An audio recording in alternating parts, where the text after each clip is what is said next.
အားလုံးပဲမင်္ဂလာပါ100 Days of Cloud Azure Edition ရဲ့23ရက်နေ့မြောက်နေ့ကနေပြန်လည်ပြီးတော့ကြိုဆိုပါရစေဗောနော်ကျွန်တော်တို့ဒီနေ့မှာကတော့ဒီ Azure CLI ကိုအသုံးချပြီးတော့ကျွန်တော်မနေ့ကလိုပဲဒီ virtual machine တစ်ခုကိုကျွန်တော်တို့ကcreate လုပ်ရမှာပဲဖြစ်တယ်ဗောနော်အဲ့တော့ကျွန်တော်တို့အနေနဲ့GUI ပြုရမှာကဒီမှာကျွန်တော်တို့က console ကနေဝင်ရမှာမဟုတ်ဘူးကျွန်တော်တို့က Azure CLI နေကျွန်တော်တို့ကလောက်ရမှာဖြစ်တယ်အဲ့တော့ virtual machine တစ်ခုengine 8 package install လုပ်ရမယ် engine ကိုrun ပေးရမယ်ပြီးတော့တဲ့အခါကျတော့ကျွန်တော်တို့ကဒီ engine web application ကိုကျွန်တော်တို့က access လုပ်လို့ရအောင်ဗာလဲဆိုတော့ port 80ကိုကျွန်တော်တို့ကဖွင့်ပေးရမယ်ပေါ့နော်အဲ့တော့ဒီနီးလန်းတွေကိုကျွန်တော်တို့က CLI နေပဲကျွန်တော်လုပ်ရမယ်အဲ့တော့ဥသောပထမကျွန်တော်တို့ကဒီ AZ command လေးနဲ့ကျွန်တော်ကဘယ် account မှာရှိနေလဲဆိုတော့ကျွန်တော်တစ်ချက်ကြည့်လိုက်မယ် AZ account show ဆိုတဲ့ command နဲ့ကျွန်တော်ကြည့်လို့ရပါတယ် okay ပြီးတော့တဲ့အခါကျရင်တော့ကျွန်တော်တို့ကဘာလုပ်မလဲဆိုတော့ဒီမှာဘာ resource တွေရှိလဲပေါ့နော်အဲ့တော့ AZ group list နဲ့ resource group ကိုကျွန်တော်ရဖို့အတွက်လုပ်တာပေါ့နော်အဲ့တော့ resource group ကိုကျွန်တော်တစ်ချက် AZ group list နဲ့ကျွန်တော်တစ်ချက်ကြည့်လိုက်မယ်အဲ့ဆိုရင်ဒါကျွန်တော်တို့မှာဒီ resource group လေးရှိတယ်ဘာလို့လဲဆိုတော့ကျွန်တော် resource တစ်ခုကို create လုပ်မယ်ဆိုတော့ကျွန်တော်က resource group ရှိမှကျွန်တော်လုပ်လို့ရတာပေါ့နော်အဲ့တော့ကိုယ့်ကိုလည်း create လုပ်လို့မရတဲ့အတွက်ကျွန်တော်တို့ကသူ့ရဲ့ existing resource ကိုကျွန်တော်ယူသုံးလိုက်မယ်ပေါ့နော်အဲ့တော့ဒီကောင်လေးကကျွန်တော်ပြန်သုံးအောင်မှာဖြစ်တဲ့အတွက်ကျွန်တော်ပြန်ပြီးတော့သုံးလို့ရအောင်ကျွန်တော် environment video မှာခဏထည့်လိုက်ပဲပေါ့နော် rg name equal ဆိုပြီးတော့ကျွန်တော်ထည့်ထားလိုက်ပါမယ်နောက်လည်းပြန်ယူသုံးလို့ရအောင် okay ပြီးသွားတဲ့ခါကျရင်တော့ကျွန်တော်တို့ဘာလုပ်မလဲဆိုတော့သူက engine ကို install လုပ်အောင်မှာဖြစ်တဲ့အတွက်ကျွန်တော်တို့ဥစွာပထမဘာလုပ်မလဲဆိုတော့ဒီ engine 8ကို install လုပ်တဲ့share script လေးကိုကျွန်တော်ရေးထားလိုက်မယ်ပြီးတော့မှအဲ့ share script ကိုကျွန်တော်က reference လုပ်ပြီးတော့ကျွန်တော်ပြန်သုံးမယ်ပေါ့နော်ကိုယ့်ကိုတခါတည်းဒီ environment variable ကြီးညာပြီးတော့ pass လုပ်ချင်တယ်ဆိုလဲကျွန်တော်တို့ကလုပ်လို့ရတယ်ပြဿနာတော့မရှိဘူးပေါ့နော်ဒါကတော့ကိုအဆင်ပြေတယ်လို့ကျွန်တော်လုပ်လို့ရတယ်ဒါပေမဲ့ကျွန်တော်ကကြတော့ဒီ best script ကိုသုံးပြီးတော့ပဲကျွန်တော်အဲ့ best script ကိုပဲကျွန်တော် patch လုပ်လိုက်မယ်အဲ့တော့ကျွန်တော် engine.sh ဆိုတဲ့ file လေးတစ်ခုကျွန်တော်create လုပ်လိုက်မယ် okay အဲ့တော့ကျွန်တော်ဒီမှာokay ဘင်းဒါတကယ်တော့မနေ့ကကျွန်တော်တို့လုပ်ခဲ့တဲ့ဟာနဲ့သဘောတရားအတူတူပါပဲဟုတ်ပြီနော် okay bin bash apt မနေ့ကတော့ကျွန်တော်တို့က UI နေလောက်တာပေါ့နော် update y apt install sorry minor y engine 8ပြီးသွားတဲ့ခါကျရင်တော့ system ctl step engine 8 system ctl enable engine โอเคဒါကတော့ကျွန်တော်တို့ရဲ့script လေးကိုကျွန်တော်တစ်ချက်ရေးလိုက်တာပေါ့နော်ပြီးသွားရင်တော့ကျွန်တော်တို့ကAZCLN ကျွန်တော်က boolean ကိုကျွန်တော်အရင်ဆုံး create လုပ်မယ်ကျွန်တော်ကတော့ default အနေနဲ့ပဲကျွန်တော်အားလုံးအရင်ဆုံး create လုပ်လိုက်မယ်ကျွန်တော်တို့ဒီ firewall rule ပေါ့နော်ကျွန်တော်ဒီ port 80ကို enable လုပ်တာတော့ကျွန်တော်ပြီးမှပဲပြန်ပြီးတော့ထည့်လိုက်မယ်အဲ့တော့သူပြောထားသလိုပဲကျွန်တော်တို့က virtual machine name ကကျွန်တော်မှန်ကန်ဖို့လိုတယ်ပေါ့နော် data center boolean ဖြစ်ဖို့လိုတယ်ပြီးသွားရင်တော့ကျွန်တော် u12 image ကိုကျွန်တော်သုံးမယ်ပြီးရင်တော့ engine install လုပ်မယ် okay အဲ့တော့ကျွန်တော်တို့ကအားလုံးသိတဲ့အတိုင်းပဲကျွန်တော်တို့မှာဒီ AZ CLI နေရှိရပေါ့နော် AZ CLI မှာဒါကျွန်တော်တို့ကvirtual machine ဆိုတဲ့ဒါ AZ VM နဲ့မှာကျွန်တော်တွားပြီးတော့ဒီ create လုပ်တဲ့ command ကိုကျွန်တော်တွားပြီးတော့ဘာလုပ်လို့ရလဲဆိုတော့ reference လုပ်လို့ရဒါကျွန်တော်ဟိုစစချင်းတော့တချို့ challenge တွေမှာလည်းပါခဲ့ပြီးသားပေါ့နော်အဲ့တော့အားလုံးလည်းမှတ်မိအောင်မယ်လို့တော့ထင်တယ်အဲ့တော့ကျွန်တော်တို့ကဒီ AZ VM create command နဲ့ပဲကျွန်တော်တို့တစ်ချက် create လုပ်ကြည့်လိုက်မယ်ပေါ့နော်အဲ့တော့ AZ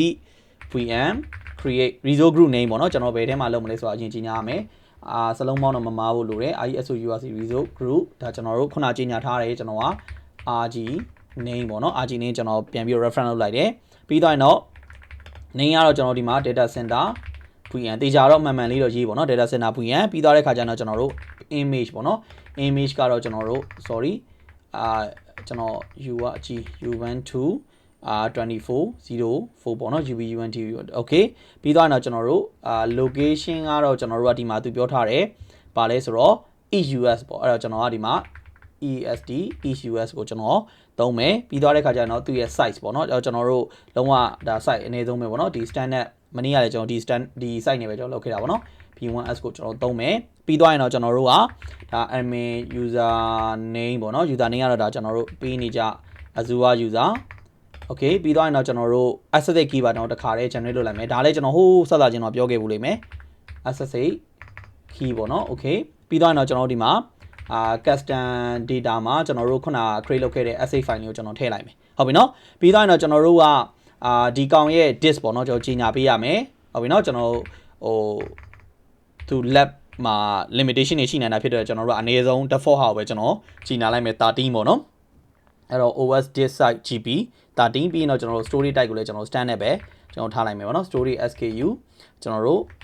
SDN standard LRS ပေါ့နော် okay အဲ့တော့ဒါဆိုရင်ဒါကျွန်တော်တို့ကဒီ command လေး run လိုက်ရင်တော့အဆင်ပြေပြီလို့တော့ကျွန်တော်မျှော်လင့်နေပေါ့နော်အဲ့တော့ကျွန်တော်တစ်ချက် run ကြည့်လိုက်မယ် okay အဲ့တော့ဥစွာပထမကတော့sorry ကျွန်တော်ဒီမှာ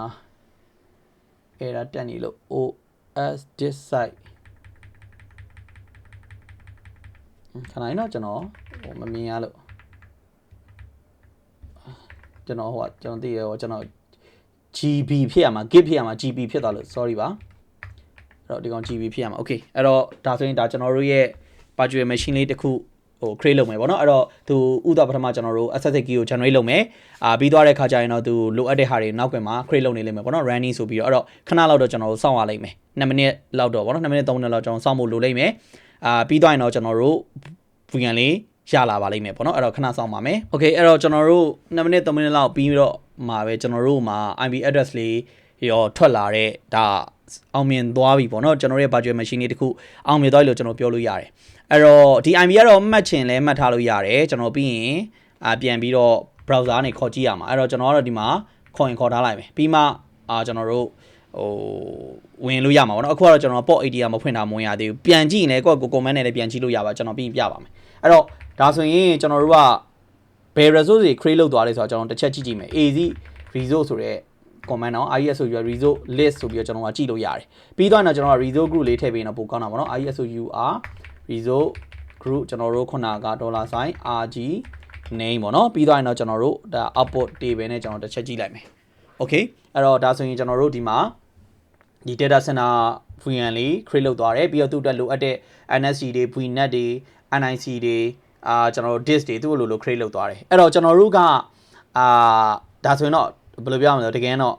ကျွန်တော်တို့ရဲ့ VN က provision လုပ်တာတော့ပြီးသွားပြီဒါပေမဲ့အရေးကြီးတာကကျွန်တော်တို့က port 80လဲကျွန်တော်ဖွင့်ပေးဖို့လိုသေးတယ်အဲ့တော့ port 18ဖွင့်ဖို့ကတော့ကျွန်တော်ကဒီ NSC rule ကိုသွားပြီးတော့ update လုပ်တဲ့ command နဲ့လုပ်ချင်လဲလုပ်လို့ရတယ်ဒီ virtual machine ကနေတော့ပိုလွယ်တဲ့နီးလန်းငါတော့ဗောနော်သူကတော့ဒီတိုင်း open port တန်းလုပ်တဲ့ဟာလေးတော့ရှိတယ်ဗောနော်အဲ့ဒါတော့ကျွန်တော်တို့ကဘာနဲ့ရှာလဲဆို AZVM ကျွန်တော် open port ဆိုတဲ့ကောင်လေးနဲ့ကျွန်တော်တို့ကသွားလို့ရတယ်အဲ့တော့ဒီကောင်လေးနဲ့ဆိုကျွန်တော်တို့ကဘယ်လိုပြောရမလဲမြန်နေပေါ့ဗျာ NSC rule ကို update လုပ်တာတဲ့ဆိုင်တော့ဒါကျွန်တော်တို့အမြန်နည်းနဲ့လုပ်လိုက်မယ်အဲ့တော့ကျွန်တော်က AZVM open port ပြီးတော့ကျွန်တော်တို့ resource ISO URC resource group $RG name ပြီးတော့ကျွန်တော်တို့ဗာလဲဆိုတော့ကျွန်တော်ရဲ့ name ပေါ့နော်အဲ့တော့ကျွန်တော်ရဲ့ name ကဗာလဲဆိုတော့ဒီမှာdata center VM ပေါ့နော် data center VM လုပ်မယ်ပြီးတော့ကျွန်တော်ဘယ် port ကိုဖွင့်မလဲဆိုတော့ port 80ကိုကျွန်တော်တို့ဖွင့်ပါမယ်ဟုတ်ပြီเนาะအဲ့တော့ကျွန်တော်ဒီ command လေးရိုက်လိုက်မယ် okay ဒါဆိုရင်သူနောက်ကွယ်မှာဒီ port ဖွင့်တဲ့ဟာတွေသူ့လိုလုပ်သွားတယ် okay ဒါဆိုရင်ကျွန်တော်ပြီးပြီ command ကအဲ့တော့ကျွန်တော်တို့အနေနဲ့run ပြီးတော့ကျွန်တော်တို့ကဒီ NSC rule ကိုကျွန်တော်ပြန်ကြည့်နေတယ်ဆိုတော့ကြည့်လို့ရတယ်အဲ့တော့ AZ network ပေါ့နော်အဲ့ဒါတော့ဒီ command ပေါ့နော်ဒီထဲမှာတကယ်တော့ပါပြီးသားအဲ့တော့ကျွန်တော်ဒီ command line reference နဲ့မှာသွားပြီးတော့ကြည့်ရင်ရတယ်အဲ့တော့ AZ network ပေါ့နော်အဲ့တော့ AZ network ထဲကကျွန်တော်တို့က NSC rule ကိုကြည့်တဲ့ command ကိုကျွန်တော်တို့ကသွားမှာเนาะအဲ့တော့ AZ network NSC ပေါ့နော်အဲ့တော့ NSC ကျွန်တော်တို့ကဒီမှာ rule ဆိုတဲ့ command ရှိတယ်အဲ့တော့အဲ့ command နဲ့ကျွန်တော်တို့ကဘာလုပ်ရမလဲဆိုတော့သွားပြီးတော့ကြည့်လို့ရတယ်ပေါ့နော်အဲ့တော့ list လောက်တာရှိလိမ့်မယ်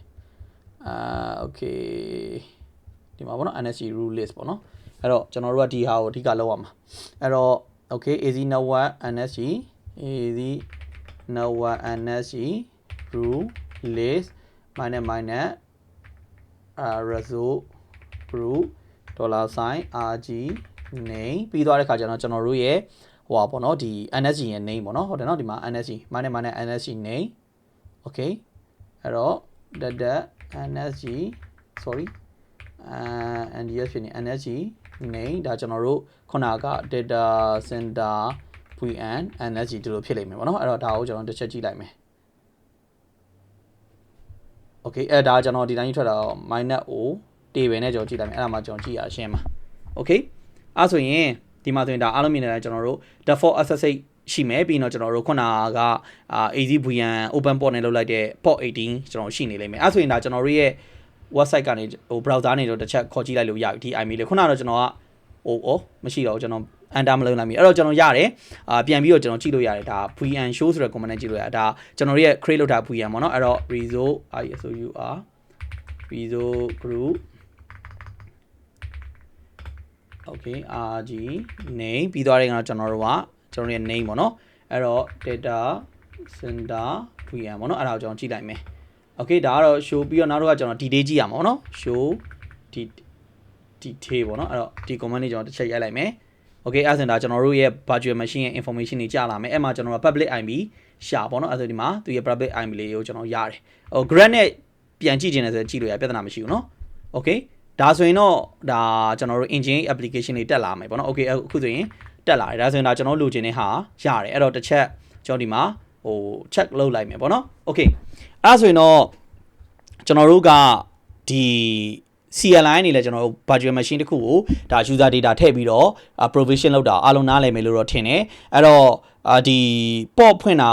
တော့ကျွန်တော်တို့က NSA rule command နဲ့ပေါ့နော်ခုန AZ network command နဲ့တွားပြီးလုပ်ချင်တယ်ဆိုလည်းလုပ်လို့ရတယ်အဲ့လိုမဟုတ်ရင်လည်းကျွန်တော်ဒီမှာ open port နဲ့လည်းကျွန်တော်လုပ်လို့ရတယ်ပေါ့နော်ဒါကတော့ကိုယ်အဆင်ပြေလုပ်လို့ရတယ်အဲ့တော့အားလုံးပဲဒါကျွန်တော်တို့လေ့လာခဲ့တာ23ရက်နေ့ပြီးသွားပြီမနေ့ပြန်ကြ24ရက်အဲ့တော့အားလုံးပဲဒါကျွန်တော်ရဲ့ content လေးကိုကြိုက်နေတတ်တယ်ဆိုရင် comment ပေးခဲ့လို့ရတယ်အတူတူလုပ်ဖြစ်ရင်လည်း comment ပေးလို့ရပါတယ် like ပေးခဲ့လို့ရပါတယ်ပြီးရင်တော့ကျွန်တော်ရဲ့ YouTube channel လေးကို subscribe လုပ်ထားလို့ရပါတယ်ကျေးဇူးအများကြီးတင်ပါတယ်ခင်ဗျာကျွန်တော်မနေ့ပြန်မှာပြန်ပြီးတော့တွေ့ပါမယ်ခင်ဗျာ